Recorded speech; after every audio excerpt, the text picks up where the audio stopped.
It's time for another pumpkin recipe. Tonight I'm going to make pumpkin waffles. This is a pumpkin pie pumpkin. So first thing, I'm going to cut it in half and roast it in the oven, 350 degrees for 40 minutes. Wine at Meg watches. So now I scoop out the guts, and I do keep the seeds, and I clean them and I dry them, and my husband roasts them for me. They are a great snack. So let me clean out the guts, scrape the inside, and then they will go in the oven. As I have kittens supervising me. I said 350 earlier. I'm actually gonna cook them at 375 for 40 minutes, face down on this parchment lined baking sheet. Could take more than 40 minutes. It just depends on your oven. So just check the doneness with a fork, and it should be around 40 minutes. The pumpkin is baked. I did end up baking it for 50 minutes. It's at the doneness that I like. I'll let it cool down for about 10 to 20 minutes, and then I'm gonna peel off this outer skin, and I am going to cut up the inside into chunks, and then I'm gonna puree it with my hand mixer.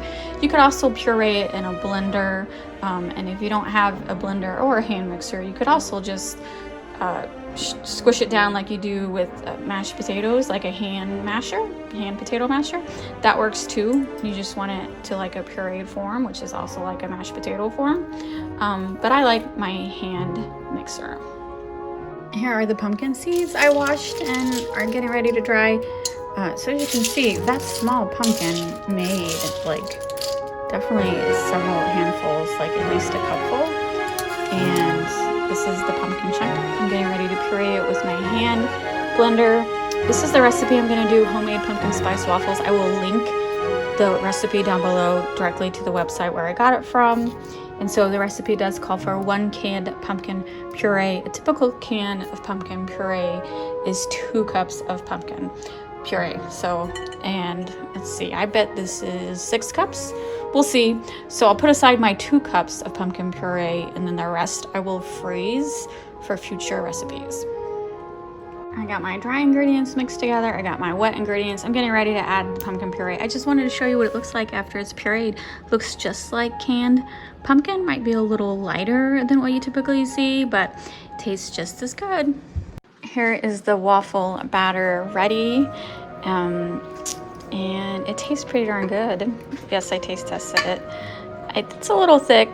The recipe says if you think it's too thick, you can add 1/3 cup water, but I think it's fine.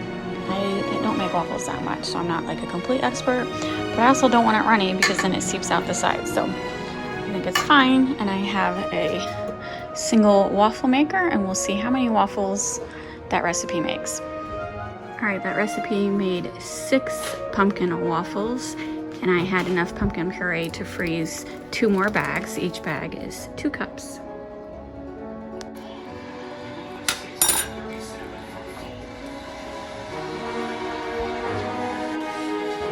All right, we're watching hockey and having breakfast for dinner.